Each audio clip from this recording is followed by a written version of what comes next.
Hello guys and welcome back to Excelsior Academy. So sorry for the delay since I was traveling a lot in between. So I'm back with the plant tissue culture and their techniques.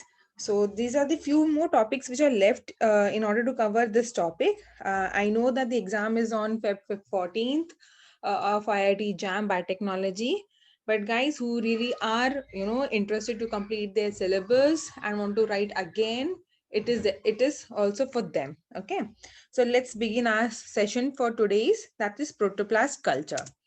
So in the previous lecture, we have already talked about protoplast fusion. So this is now we are going to talk about the, protoplast isolation. And now we are going to talk about the protoplast culture. So protoplast purification. So protoplasts are purified by removing, of course, the undigested undigested material or any debris are present.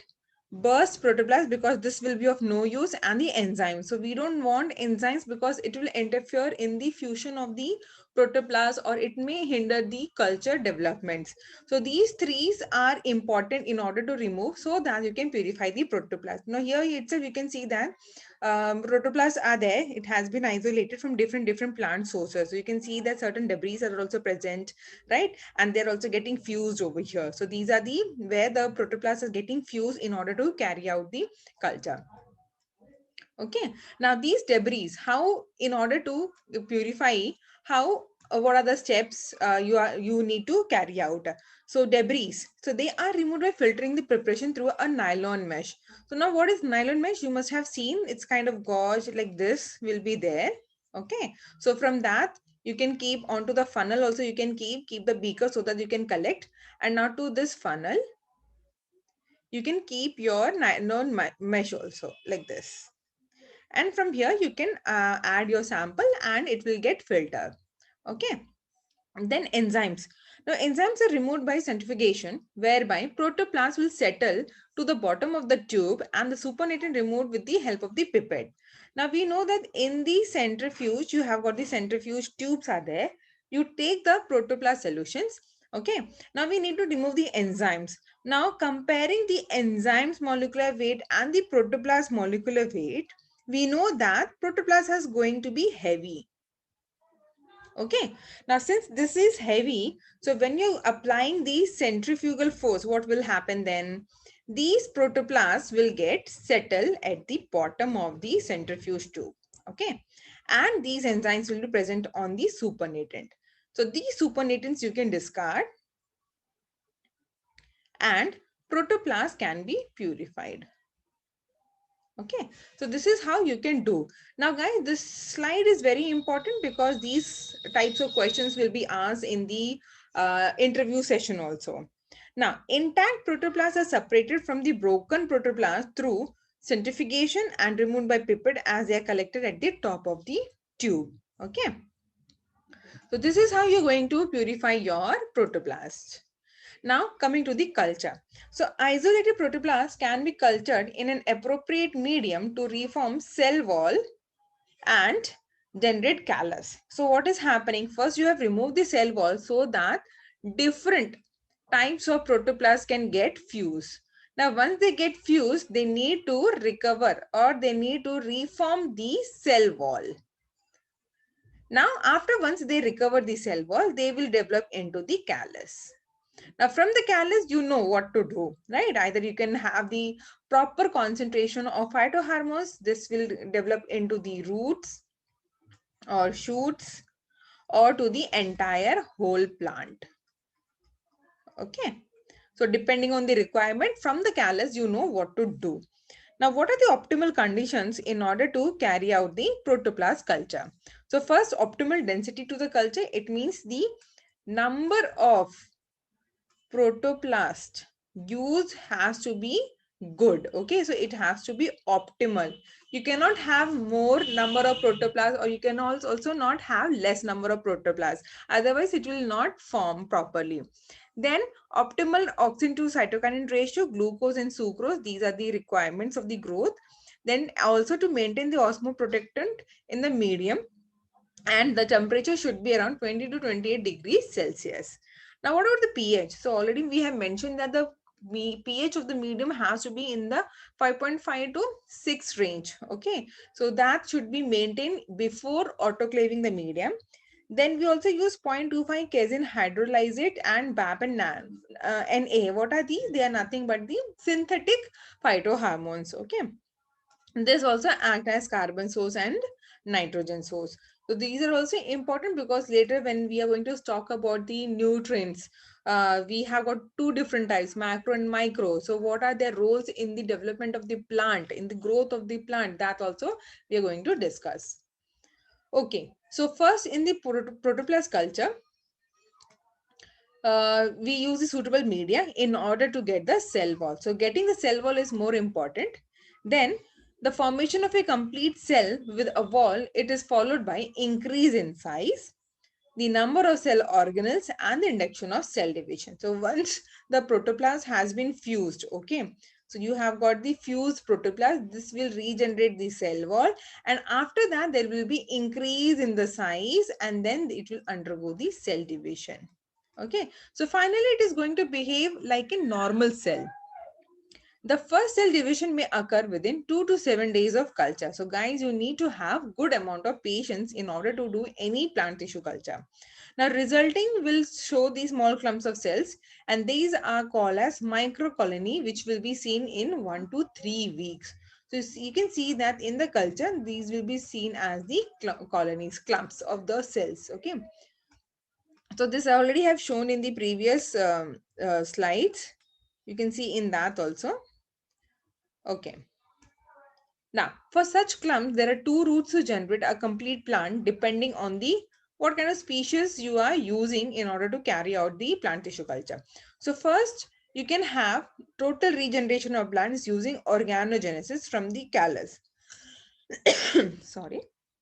Now, already we have discussed about the organogenesis in the previous lectures. If not clear, please go back and listen to these lectures. Now, second is the microcalli. It can be developed into somatic embryos, which are then converted into whole plant through the cell germination. Okay, so what they're saying is that this callus has been taken. Okay, now this callus is there. Now this will be broken down into small pieces. Now that small pieces will be used in order to carry out the entire plant regeneration. Okay. Now what is the importance of protoplast culture? Why exactly we are carrying out this protoplast culture? Even though we have got the other different types of plant tissue culture and the techniques, why still many people are using protoplast culture? So there are many importance are there, as we'll just going to go through with that. So first one is to study the osmotic behavior. Yes, because in this the cell wall has been removed. Okay, so in this the cell wall has been removed, so you can study the osmotic pressure which is force on the membrane of the protoplast. So those studies you can do. You can also study the IA action, that is indolacetic acid action, right? The study of plasma lemma. You can also study the cell wall formation. So you can add certain kinds of drugs and then you can see whether it is going to inhibit the cell wall formation or not, or whether it is going to enhance the cell wall formation. So such studies you can carry out. Organelle isolation, study of morphogenesis, virus uptake and replication. So all these are possible because of the absence of the cell wall. Okay. And since they're transparent, so it becomes very easy to understand also, like how exactly the plant cell is behaving. So study of photosynthesis and the gene transfer. So whenever we talk about gene transfer, we also study about the virus uptake and the replication. So that was all about the importance of protoplast culture. Now, how exactly we carry out this? So the steps has been already written. So I'm just going to explain those steps. So protoplasts are isolated by centrifugation and decantation method. So finally you have got the protoplast with you. Okay. Now the protoplast solution of around 1 into 10 raised to 5 protoplast per ml is poured on sterile and molten media. So what I'm going to do is I have got the media ready. Okay. On the petri dish. You can also use the conical flask also depending on your requirement. Now in 1 ml of my medium, I'm having around 10 raised to 5 protoplasts. Okay. So this is the optimal density I'm going to use to carry out the culture. Now, rotate the petri dish for gentle mixing. So the moment I have added this 1 ml into this media, I'm going to have certain solution over here, right? Now I'm going to rotate this entirely so that there will be a proper mixing of the protoplast cells into the medium. Now, allow the medium to set, seal petri dishes with paraffin film and incubate. So now I have got this, right? Now in my molten media, I have added 1 ml of the protoplast cells. So this is, I'm going to cover it. That is, I'm going to seal it with the paraffin film, okay? After that, I'm going to incubate. Now, the protoplasts are capable of undergo cell division from callus within 2 to 3 weeks. So this cells will reform the cell wall. They will get fused, and then finally what will happen? They will form the callus. Now this callus will be formed in 2 to 3 weeks. So by that time, I need to make sure that there is no contamination. Okay. Otherwise, the entire setup will be discarded. Now, the callus is then subcultured in the fresh medium and it is transferred to a proper nutrient medium, and then finally it is developed into a whole new plant. Now, for this, we have already discussed how from the callus it has been developed into a whole new plant. That is because of the proper concentration of the phytohormones when you're going to use it. Okay. Now, the applications of protoplast culture. So before we have talked about the importance of protoplast culture, these are the application, like what else you can do with the protoplast culture. So of course you can make a hybrid plant. Now why it is possible to make? Because you're having first you're removing the cell wall. So the cell, in the absence of the cell wall, you have got the two protoplasts are there. So it becomes very easy for them to fuse. Now when you fuse, what happens? A hybrid is generated. Okay. Now in a single cell derived colony, isolation of mutants through mutagen is easier. So the study of mutation on these protoplasts will be easy, right? Single cell cloning will be also easy. Regeneration of entire plant or improve plant through protoplast culture is also easy. Then genetic transformation through DNA uptake can be achieved. Why? Because since there is no cell wall, so it becomes very easy for the plant cell to uptake the DNA from the outside.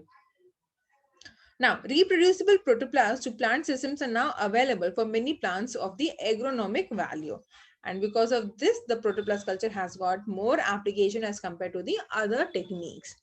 Now, before we proceed, how exactly the protoplast fusion take place? So, in this, since there is no cell wall is present, so it becomes very easy for the protoplast to actually come together and fuse. But it doesn't mean that it will be that easy. You need certain different techniques in order to fuse the protoplast. So this can happen between those plants which are not possible by the sexual means. It is not possible, or between the same or the different plants. Okay. In this case, multinucleate protoplasm may be formed after the fusion. Why? Because two different types of cells are getting fused. Okay, so you have got the isolated protoplast from the two different species. So we have taken from first species one, and this is, let us say, this is species two. So you have taken the leaf and you have degraded the cell wall by using all those enzymatic and mechanical treatment. And now finally you have got the purified protoplast from species one and species two. So you're going to mix it. Now what you can do is, in order to carry out the fusion of the protoplast, either you can have chemical, enzymatic, or the electrical stimuli in order to carry out the fusion. So don't worry, guys, because this in the coming slides we are going to talk about. So what will happen? Now the cell is getting fused, and finally what you have got the nucleus fusion also. So cell nucleus fusion is happening, which is also resulting into the multinucleation in the case of the protoplast culture. Okay. So guys, if you have any doubts, you can comment me in the section also. Now, what are the different phases for the fusion between the protoplasts to take place? The first one is the agglutination. So what is happening in the agglutination? In the agglutination, the plasma membrane of two or more protoplasts are coming together in the close proximity. So if you have a suspension solution like this, it becomes very difficult for the protoplast to come together and fuse. Okay, so that's why agglutination is the biggest step, because this means that the cells are in the close proximity like this. Okay, now when they are in the close proximity, we add certain fusogen, that is the fusion agent. So this can be chemical, or this can be mechanical or enzymatic, okay, which will bring the two different protoplasts to fuse together. Now, The membranes of the protoplast agglutinated by the fuse agent get fused at the point of the adhesion. Now, this results in the formation of cytoplasmic bridge between the protoplast. Now, what is cytoplasmic bridge? So, it means that you have got the cell like this, okay, and another cell like this. This is one, this is two, and you have got the nucleus here, nucleus here. So, this is the cytoplasmic bridge, and eventually it results in the fusion of the cell. Now, rounding off of the fused protoplast due to the expansion of the cytoplasmic bridge, forming a spherical heterokaryon or homokaryons. So, if you have got two different species, you will have a heterokaryon. If it is homo, then you can have AA and BB. Now, binucleate heterokaryons, that is, you are going to have the two nucleus and they get fused, which is happening in the tetraploid hybrid cell. Now, also hybrid cell is also formed with the selective chromosomes loss. So, if there is a loss, it results in the formation of the cybrid. So, let's see the different ways by which the protoplast cells are getting fused. So, you can see that you have got the different protoplast. Here it is designated as A and B. Okay. So, either you can have two A species fusing together to form a homokaryon like this or like this, or you can have from different, so you can have AB heterokaryon. So this will become, when the nucleus fuses, it becomes AB hybrid. If there is a chromosomal loss, then it results in the cytoplasmic hybrid, or it is also called the cybrid. So guys, this is very important. Please remember the difference between the cybrid and hybrid. Please remember those, okay? Okay, now what are the different methods of the protoplast fusion? So here we are going to talk about different methods. So you can have spontaneous fusion and the induced fusion is there. So these are the two ways by which it can be done. So in spontaneous fusion, two types are again the intraspecific and intergeneric, and in the induced we have got the chemical, mechanical and electrical. Okay, so let's talk about these different types of methods of protoplast fusion. So first one is the spontaneous. So from the word itself, it is very much clear that whenever the two protoplasts come together, they will fuse themselves, right? So protoplasts fuse spontaneously during isolation process, mainly due to physical contact among the similar parental protoplasts. Okay. Now, protoplasts from their adjoining cells fuse through their plasmodesmata to form a multinuclear protoplast. So this is where you are not forcing them. Just because of the physical contact or physical addition, the protoplast is getting fused. So you have got the two types, intraspecific and intergeneric. So intraspecific will result in the formation of homokaryons, and intergeneric, it will have no importance. So most of the times we don't use it also. Now coming to the induced fusion. So this happens in the freely isolated protoplasts from different sources, and they are fused with the help of the fusion inducing agents. So they can be mechanical, or it can be electrical, it can be enzymatic also. So fusion needs an inducing agent, and it actually reduces the electronegativity and allows the isolated protoplast to fuse. So what are these different methods? We have got the chemical, mechanical and electrical. So let's talk about chemical fusion. So mainly in the lab, we use chemical fusion. Okay. So this is very much similar to the video which I have already taken about the cell fusion. So over there also we are talking about the two different types of cells getting fused. And here we are talking about the protoplast, which is nothing but again the cells without the cell wall. So what are the different types of fusogen over here? So it is PEG, that is polyethylene glycol. Then you have got the NaNO3, calcium ions, polyvinyl alcohol, etc. So in this case, what happens is that we already know that the cell membrane has the negative charge. Now, once you do the treatment with these chemicals, what happens? The cell membranes are brought together into the close proximity to each other. So that will help because there's a reduced negative charge. So it will bring the two different types of protoplasts together, and it will help in the fusion of those cells. Okay. So you can see under the microscope how nicely you can see the two protoplasts is getting fused together. Okay. Now about the mechanical fusion. So in the mechanical fusion, physical fusion of protoplasts is done under the microscope, and this is done using the micro manipulator and perfusion micropipette. So you're actually forcing them, to under the vacuum pressure so that the cells are getting fused. Now, electrical fusion. So all these are very much clear by their title itself. So in the case of electrical fusion, you're giving a electrical simulation, right? So this electrical simulation is given so that the protoplast gets fused. Now in this, two glass capillary microelectrode are placed in contact with the protoplast. So electric field of low strength will give a dielectric ferritic pole generation within the protoplast suspension. Okay. So how exactly this is happening? So we have got the electric poles like this, and in the center you have got the protoplast suspension. Now this leads to pearl chain arrangement of protoplast. So what will happen like this? The protoplast will get aligned. The number of protoplasts within a pearl chain depends upon the population density of the protoplast and the distance between the electrodes. So this is also important to remember. Now, the subsequent application of this high intensity electric impulse for few microseconds, it will result in the electric breakdown of the membrane. And once this happens, what happens? Since there is electric breakdown of the membrane, there will be a fusion taking place. Okay.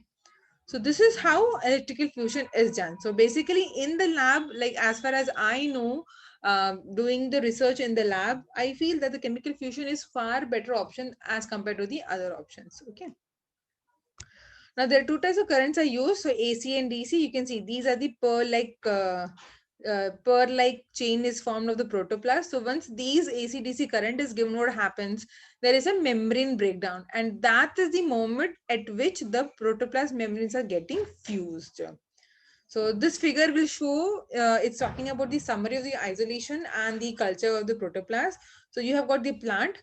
So you have taken the 8 to 10 days old plant has been taken. You take the leaves. You're going to do the surface sterilization. So we have already talked about how to carry out the surface sterilization using the sodium and calcium hypochlorite, etc. Then wash it with the water. Then you are going to remove the epidermis, clean it, cut it into small pieces, and finally what you get is the cells. Okay, now after that you're going for the cell wall removal, and you get the protoplast. Now once the protoplast has been got, you wash it, resuspend it, and you add certain media. Now once these has been added, you are going to inoculate into the your culture, okay, your media suspension culture, and finally once the callus is being formed, you can either get the shoot, root, or depending on whatever the requirement is there. Okay. Okay, so that was all about the protoplast culture. Now let's talk about the factors which are going to affect the protoplast culture. So what are these factors? So first one is these plant species and the varieties. So if you have small genetic difference among the two different species which you want to make a hybrid, so that can actually affect the culture conditions. The plant age and organ, of course, the age of the donor plant and its developmental stage like germinating embryos, plant, etc. is going to affect. Okay. So that also you need to keep in mind. Protoplast cultures are highly influenced by the climatic factors, and different cultures of seedlings yield protoplasts having different responses when they culture. So, it's not that easy when we talk about getting the protoplast is easy. Sometimes the cell walls are so rigid, so tight that they don't get disrupted properly. So that will harm the protoplast and then the culture is not possible. Okay. Now, so pre-treatment to the tissue before isolating the protoplast, cold treatment, plasmolysis, and hormones increase the chance of recovery of viable protoplast and the plating efficiency. So if you do the pre-treatment, it is good for you guys to carry out the protoplast culture. That is because it is going to save or keep the protoplast intact. Okay. Now the density. Density also matters a lot because it is also crucial as it influences the plating efficiency and surviving of the protoplast. So you cannot have high also, you cannot have low also. Okay, so it has to be optimal. And this, how to understand whether this is optimal enough, this will come with the hit and trial only. Okay. So application of the protoplast. So before we have discussed about the application of the protoplast culture. Now this is about the protoplast only. So this protoplast can be used for the production of hybrid. So already we have talked about what is hybrid. So hybrid is nothing but with the selective loss of the chromosomes, the hybrid becomes the hybrid becomes the hybrid. We can also use for somatic hybridization where the sexually incompatible species are present. It can help in ingesting foreign material into the cytoplasm and results into the genetic transformation, okay, with the help of the DNA. We can also use to study the cell wall synthesis and the decomposition or as a single cell system. So if you make any changes like with the addition of the drug or any other inhibitor, so what exactly happened to these cells? So all these different kinds of studies can be done using the protoplast. So production of these hybrids, already we have discussed about this. This is just the repetition. So hybrid contains nuclear and cytoplasmic genome of one parent and only the cytoplasmic genome of the second. So you have got the parent A, B and C. So if you have got this is your parent protoplast with the nucleus and the cytoplasm. Now if you mix it, okay, so you get the hybrid heterokaryon. Now if suppose selectively you remove one of the nucleus, that is the selective loss of the chromosome, okay, and you have only the C, then it becomes the hybrid. So it means what? It will contain the nuclear genome of the one parent, but both the cytoplasmic genome of the both the parents. Okay. Okay. So that's how those hybrids are formed. Now let's talk about the somatic hybridization also. So fusion of the protoplast will facilitates the mixing of three whole genomes and could be exploited in the cases of intergeneric, interkingdom and interspecific levels. Okay, so this hybridization technique is used to produce hybrids where the sexually they are sexually in between the sexually incompatible species. That is, इसका मतलब क्या है? जिसके बीच में sexually transmission is not possible, there we use actually all this thing. Okay. So what you can do, so you have got the two different species, you can see the difference in the plant leaf also. So protoplast has been taken, right? So protoplast has been taken, you're inducing the fusion of the protoplast, and when the somatic cells or the hybrids are formed, you take and allow them to grow. Okay, so that's how the somatic hybridization is taking place. So simple, right? Now, what are the limitations? So, between the intergenetics process, you cannot do. In case of certain wide process, the elimination of chromosomes is another limitation of somatic hybridization. See, few cases we want this loss of chromosomes, and in few cases we don't want, because see, sometimes what happens is that sometimes the loss of chromosomes results in the loss of the good genes also, and because of which instead of having a hybrid, we get the low grade quality. So even that becomes the issue. And in the protoplast fusion experiments, the percentage of fusion between the two different planet protoplasts is also very low. So that's why we need to, do a million times so that you get the optimal amount of the fused protoplast. Now, for the hybrid identification, selection, and isolation at the culture level, there is no standardized method which is applicable for all materials. So, this is what the problem comes in the biofield actually. See, if you were doing in the organic chemistry, once you have done the reaction, you publish and saying that, yeah, this is the method. But this is not the case with the bio, because the one protocol which works on one plant leaf, it's not going to work for the another. Okay, and the vice versa. So, these are the problems with the biological experiments you do. Now this is one of the application we were talking about the protoplast. Since there is no cell wall, so ingesting a foreign material like DNA, it becomes very easy. Okay, so they show the pinocytic activity, and with because of this, DNA, plasmids, bacteria, viruses, etc. can be taken inside the cell very easily. Okay, and this can be used in order to make the modified cells. So what are the advantage? You can get a good variety, a good breed can be formed. Okay. So you have got the plant protoplast. You can have the foreign material, anything. It can be virus, bacteria, or DNA, chromosome, anything. So once you get this protoplast as a foreign material, it is going to regenerate, and finally it gets transformed with that particular foreign genes. Now the advantages of the protoplast fusion. So of course, it will help in the mixing of the two genomes, which can be used to process interspecific, intergeneric, and even at the intraspecific levels. It will help in formation of the new strains or the new breed, which we were talking about. Mixing two genes opens the door to gene transfer, and also you can study the gene expression, stability of several traits, and the cell at the genetic level. What about the disadvantages? During the mechanical method of isolation of protoplast fusion, it yields very small amount of protoplast, not suitable for isolating the protoplasts which are having the meristematic cells or the less vacuolated cells, because they get recepted very easily. Now, during and subsequent to digestion of the cell wall, the protoplast becomes very sensitive to osmotic stress. Hence, what happens? The cell wall and the protoplast storage must be done in the isotonic solution. Otherwise, what will happen? Plasmolysis will take place. Now let's talk about the future with the protoplast fusion and the culture. So already we have talked about the transfer of useful genes from one species to another. You can actually improve the strain and the genetic traits with the help of the recombinations, right? So we can also use for by the this can be used with the molecular biologists, biotechnologists, tissue cultures, industries. So all these have resulted in the applications. For example, creation of the new strains of Saccharomyces from Cerevisiae as well as Ricci. So this has resulted into the increase in the alcohol production, that is around 80%. Okay. Then trace from the S. Suvarin, they can also they produce low carbohydrate beer of acceptable flavor. So there was a production, good production over there. Then palm oil production. So since it is the largest source of edible oil before soybean oil in the world, so we have taken this example also. The protoplast culture helps to grow the trees faster to satisfy the increasing demands. Okay. Then talking about the citrus. So the hybrids have been made in such a way that they are producing seedless fruits. Then date fruit production, potato production, all these has been improved with the help of the protoplast culture. So thank you guys for listening. I hope this lecture was really useful for you guys. If you like it, please share and subscribe with your friend circle also.